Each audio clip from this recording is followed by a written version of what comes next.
Firstly, thanks, Sarbvir, for taking your time. We understand how valuable it is. Thanks, Ravi, and really delighted to be here and really impressed by the scale of the event that you have. Thank you. Good morning to everyone, and hope you have a very good learning and fun today. Um, Firstly, I think probably to start with, let me firstly congratulate you and your team on a successful IPO last year and the phenomenal work that you have been doing to really improve the financial outcomes of millions of Indians. So, what's your experience like since getting listed? Can you share some of it with our audience today? Sure. Thanks, Ravi. I think, Policybazaar started in 2008. We started with the objective, which remains our mission today, to help the Indian middle class deal with death, disease, and disability. And I think, as you mentioned, the IPO was a significant event, a major event in our history. And the way I look at it is that at Policybazaar, an interesting thing is that we have over 100 colleagues who have been with the company for over 10 years. So if you think about it, 10 years ago, there were about 250 people in Policybazaar, and 100 of those 250 are still with us. So the IPO was a major event for the company, of course, for the validation of the work that the teams had done, but also for a lot of the individuals who had worked really hard. Today it seems obvious, but 14 years ago, it was kind of a pipe dream that insurance can be bought and sold online. We were always believed that agents were needed to push insurance. So I think that fact that we were able to reach that point, many of my colleagues their hard work paid off, and they came by some money. They were able to, buy homes, cars, etc. for themselves. And I think, so in that sense, the IPO was a major event for us, a well-deserved, I think, recognition for the team. Now, I would say that that's just step one. I mean, IPO is a milestone in our journey. It's neither the beginning nor the end. And I think the other thing that it also taught us that when you are a public company, the level of scrutiny, you have retail shareholders and their expectations. See, they don't know you as well. They only own pieces of paper. But there's a lot of faith that they're putting in, right? Their hard-earned money is in it. And that's a huge responsibility for us. And I think as a team, that's something that we take very seriously. And it's something that we want to live up to. And that's kind of the journey that we are on, right now. And finally, I'd say that, if you see our stock price, just like many other tech companies, we have also suffered with that. And I think that has been a humbling experience for everyone. We are used to the fact that we've always done well and have, obviously, our earlier investors have made a lot of money with Policybazaar. So it's a humbling experience for us, and we understand now that these people, we need to do right by these people as well. And I think that motivates our team. And I'm really proud of our team because, if you see, not a single person in Policybazaar, not a single, I would say, senior member has left because of many of them actually are quite rich, so they could take a view that why do we need to, go through this stuff anymore? But not a single person has left, and I think I definitely see it in their eyes, a huge determination for our stock price to do well at some point. So I think it's been very positive. I mean, glad to know that. I think coming to the specific to the overall context of the growth community, and if you look at Policybazaar, you have a large market share, like close to 94% market share, close to 120 million visits in the last fiscal year. How do you ensure like customers who kind of purchase a policy in terms of come back to renew it? How do you drive this sort of successful renewals? What's the driving philosophy or force behind the customer retention strategy? So, Ravi, first of all, in Policybazaar, we never think of our market share as 95% or anything like that. We are well beyond an online company. We are not just an online insurance company. We look at ourselves as all insurance sold in India. What is our market share? And in different lines of business is different. We actually have as high as 20% market share, for instance, in term insurance. In retail health, we are at about 8 to 10%. So we measure ourselves against the overall market. I don't want us to ever get carried away by this 95% kind of nonsense. I think we look at in a very holistic way. We believe that we are a key part of the insurance industry, and that's what how we measure ourselves. Coming to your specific question on retention, see our whole business model is predicated on retention because the first cost of a transaction barely covers what we spend to acquire the customer the first time. So our entire profitability comes from our back book, what is called the back book, which means that the renewal customer is the key issue for us. And if you think about it, that is also a very clear indicator of customer experience. So what we have done is that we equate customer experience. So rather than measuring CSAT and NPS and all that, which we do, by the way, it's not that we don't measure that. But to me, the final number is the renewal persistency, because that tells you how many customers are happy with you and how many are not. So it's a very simple measure. It's very objective. It's very clear. And we have seen time and time again that renewal rates, so of course, first of all, Policybazaar renewal rates are the highest in the industry across lines of business, whether you see persistency in life insurance or you see renewal in general insurance. And that is something that we are very, very proud of and we work very hard on. And the second thing, like I always say, that if even one person doesn't renew with us, why did they not renew with us, right? And when you look into that, you find that many times the answer lies within. It's not an external event. So yes, sometimes they may choose to go with another person at the renewal time, but more often than not, it's because of some mistake that we have made during their journey with us. So that is something that is really heartening, if you ask me, for us, because now we know the locus of control is within us. It's not, we don't have to blame someone else. And I think that's what we are continuously trying to do, to say that what are the steps, how can we engage, and how do we make sure that people renew. I'll just take one more second. See, the challenge with insurance is that most of you, I'm sure many of you have bought insurance in this room, or I hope. But what you do is that when you buy, you just buy it and it's a PDF file or a policy document somewhere. You don't really look at it ever again, right? Hopefully. So the problem is that there is no engagement. And that is something that we have to change, because it is an incredibly important thing. It's very useful. Many policies have many benefits which we all don't use.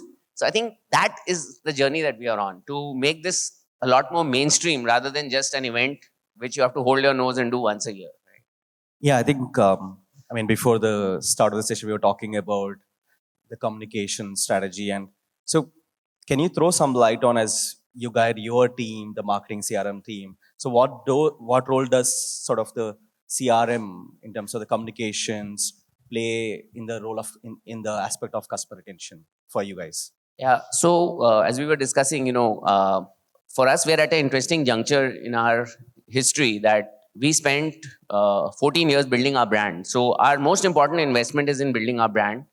Because of we built our brand, we are the only channel in insurance where people come to buy insurance. So insurance is normally a sold product. You push, but we are a pull channel. And that has happened because we created this brand. I'm sure many of you in this audience would agree that paid marketing, digital paid marketing, can never be the source of success, right? It's an auction business by design. So every auction means that whoever wins is at marginal cost, right?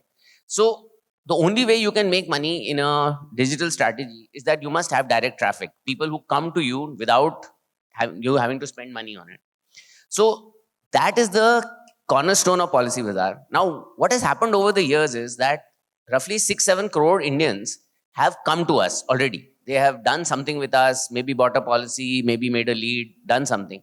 Now, when you think about it, 6-7 crore Indians, right? Which means, if you look at it in household terms, it means we've probably touched 4 times that number, right? So about 25-30 crore people have something to do with us.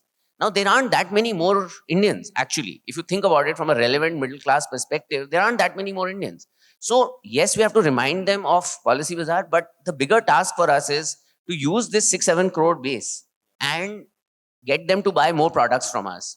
And obviously, without sort of plugging MoEngage, I would like to say that this is a key challenge, that when should we communicate with somebody and how should we communicate with somebody? Those 2 questions are the key challenge for us, because we know that people need to buy insurance, right? Insurance is a life stage business. As you grow up, you get married, you have children, your parents grow old. These are all life stage events at which you remember insurance.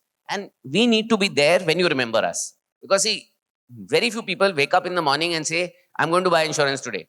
It's not a highly pleasurable sort of activity. So I think it's just, we have to keep knocking and say that, oh, probably you got married, you should now think about your family. You've had a child, you must think about the child's future. So those are the kind of things we have to do. So communication is a key issue, and getting the timing and channel right is, I think, what we spend a lot of time on. Makes sense, Sarbvir. And and what's new for Policybazaar? Like, could you please share some of the new brand initiatives that are currently, whatever you can share at this podium? So I think we, as I told you, we look upon ourselves as a key insurance player, and we are well beyond sales now. We obviously we do a lot of sales activity, but we are involved with our insurance partners in creating insurance products. Because if you think about it, we get a lot of feedback from customers as to what is it that they really need, right? What are they really using in a policy versus what is just lying around. So we help in product creation. We have a role to play in the claims process. So we work very hard in claims. Now, what we are trying to do as a result of all this is that we are trying to go deeper into the industry. What I mean by that is that one big change we have made is that now we also have an offline presence. So if you come to policybazaar.com and you would like to meet an advisor, we will send somebody to your house. We have stores. You can come to our stores if you like. And we also speak in 12 languages now. This is, of course, very important. Insurance is a relationship business. Earlier, we used to only speak in 2 or 3 languages. Now we have expanded that dramatically to 12, and I think we'll keep going. The second area of that we have entered is the corporate business. So earlier, we were largely a retail player. We were dealing only with individual customers. Now we are in the corporate business, and we started about a year and a half ago. And our corporate business is the fastest growing corporate practice in India. The third thing that we did was we serve customers, corporates, and now we also serve agents. Because see, insurance will remain agent-led, as in a large majority of people will continue to buy from agents. So we have created a platform for agents who can work with us and buy from us. So in effect, what we are really saying is that if you think of insurance, you should think of Policybazaar. I think Coke used to have this thing, that a Coke should be available, within an arm's length of desire, they used to call it. The distribution should be so powerful. So I think that's how we look at it, that Policybazaar should be available within an arm's length of desire. Anytime somebody wants to buy insurance, in whichever channel, language they want, we should be present. That's where we are headed, yeah. That's a great way to look at it. I think so given the current macroeconomic condition, with incoming downturn and rising inflation rates, how do you kind of navigate the current situation and drive consistent business growth? And also, like, for a lot of founders, young founders who are basically kind of starting up companies who are in the audience, what is some advice that you would give it to them, as they might be kind of going through this sort of a downturn probably in the first time? Yeah, no, I think definitely times are little complicated, little tough. I would not want to ever, give advice to anyone. I think founders are very logical and sound people, but I can share our experience with you. I think the first thing is in such situations is to be very clear about what is the core of your business, right? What is your right to win? Why should somebody buy from you or use your service, whatever, be the proposition. And I think you need to be very, very clear about it, because in times when money is easy and things are good, we sometimes get very expansive. We feel that this is also okay, that is also okay. I think you need to first be very, very clear on that. And having identified that, and hopefully you know that, because otherwise there are bigger problems. But once you are clear about that, try to stop doing anything which is not part of that. See, in the life of a company, there are always times when you have to expand, and there are always times when you have to focus. And I think this is a time to focus. And you just have to be ruthless about it. You have to say that, no, we will not do this. See, decision making or strategy is actually about saying no. It's not about saying yes. It's very easy to say yes to everything. It is very hard to say no to things. And I think knowing what to say no to is the crux of the matter. And I think this is the time to focus, to not do ancillary activities, to do the things that make you win.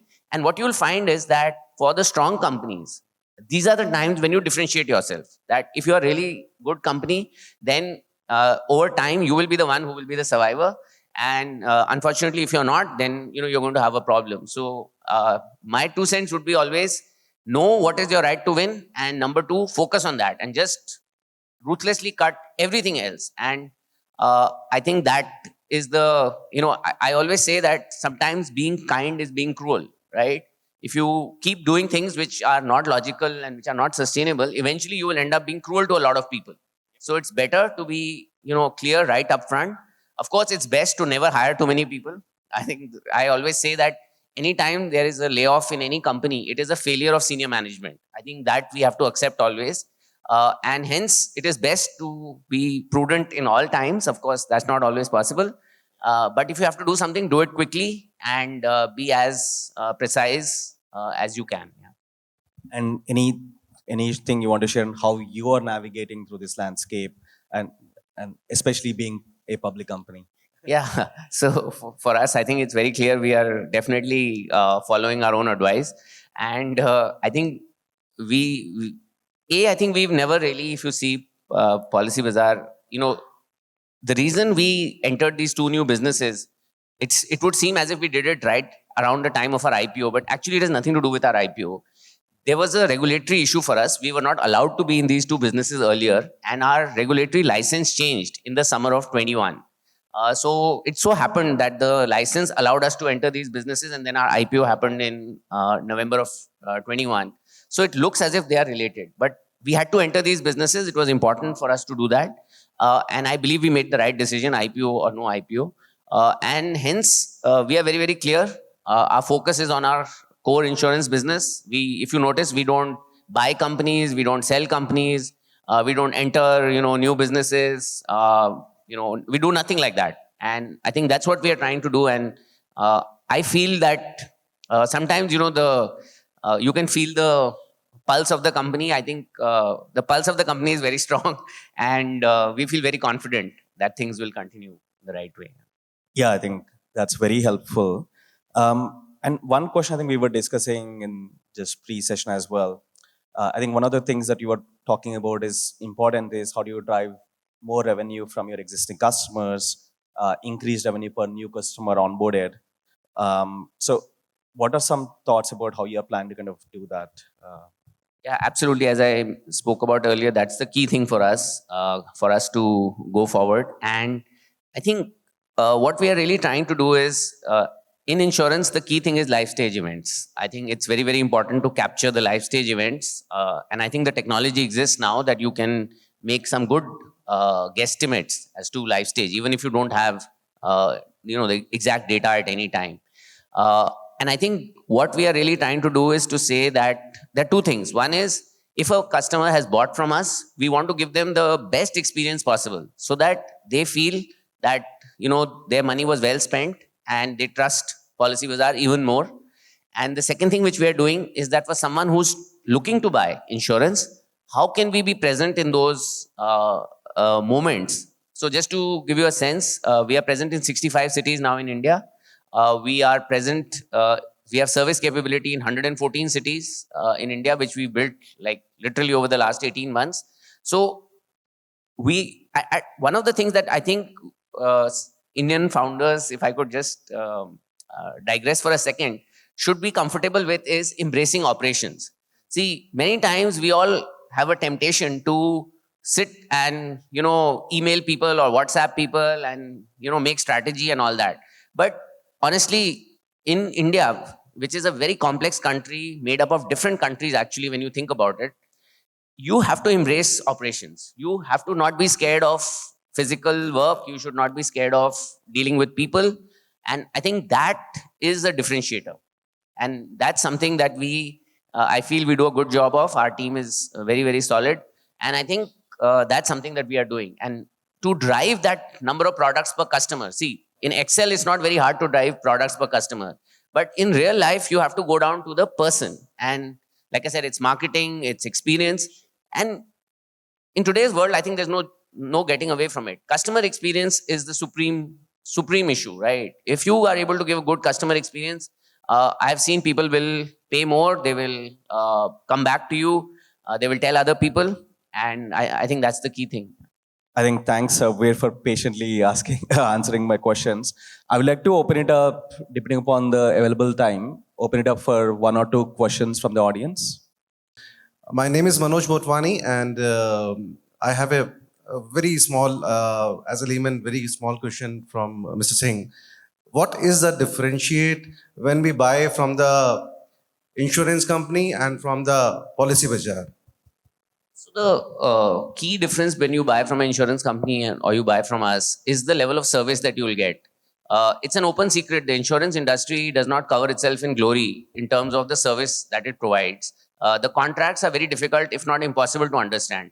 So what you get when you buy from us is a service layer. So the price of the policy will be exactly the same. You will pay exactly what you will pay us, what you would buy from a company, but you will get a service layer, which means what does the policy have, what does it not have, how do you compare it with other policies, and then if you need to use the policy, right, if you need to, let's say, make some changes to the policy, nominee, address, something changes in your life, and of course, if by any chance you have to make a claim, so all of those things you can, it's a single window, you call us or you write to us and we take care of everything. So that's the big difference between buying from one company versus buying from us, because we show you which is the best product and we help you with the product. Thank you, sir. But Thank you. I had a experience to work with one of the leading insurance company, that SDFC Life, like long back, and I was one of the part, like for I was like agency manager over there, and when I was going to any client, and the clients shows me that the Policybazaar is showing lesser amount which you are like giving to. So I came across this kind of questions from the client that time, and though it was our target as well, but yes, there was some challenges which comes that Policybazaar is giving us some offers and all.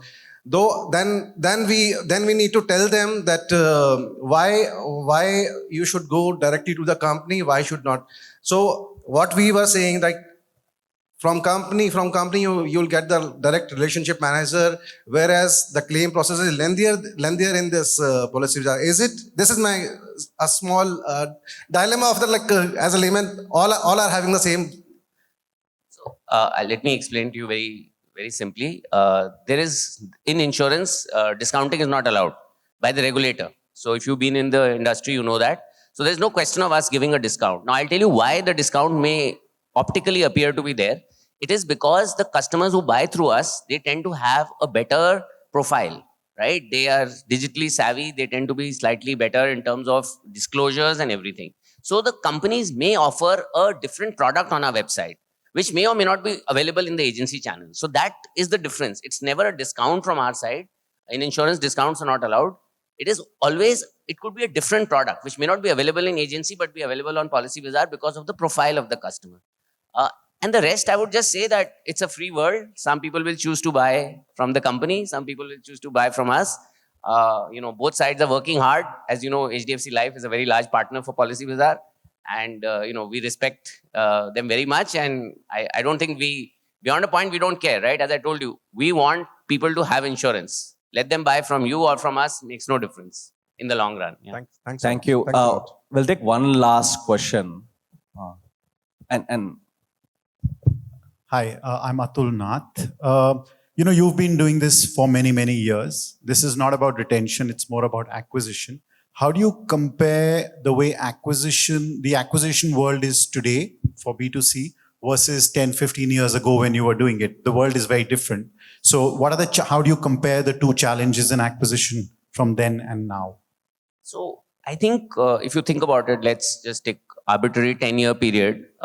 What has changed is that the number of people on digital today is very different from what it was 10 years ago. So earlier you had, clearly you could say a digital customer was higher income, probably higher demographic profile than an offline customer. Everybody would accept that. But of course, there were very few of those people. So today what has changed is that the digital, obviously everyone is digital now. I think that story is over. And hence, you have to do more work to differentiate customers and you have to decide. Obviously, cost of acquisition if you ask me honestly, for somebody like Policybazaar has only gone down, right? Because as we've scaled, we've become bigger, we've become better at it, our brand is better known. So it leads to economies of scale. So our cost of acquisition has definitely come down. But I would say that it's more competitive. Today every insurance company is also online, everybody is there. But it's a much bigger, I don't think you can compare. I would much rather be in 2022 than in 2012, whichever way you cut it, because look at just the sheer number of people who are online, right? Versus then. So I think it's always easier in that environment. I think thanks, Sarbvir, and I think for patiently answering all the questions and sparing your time here. Thank you so much. Yeah.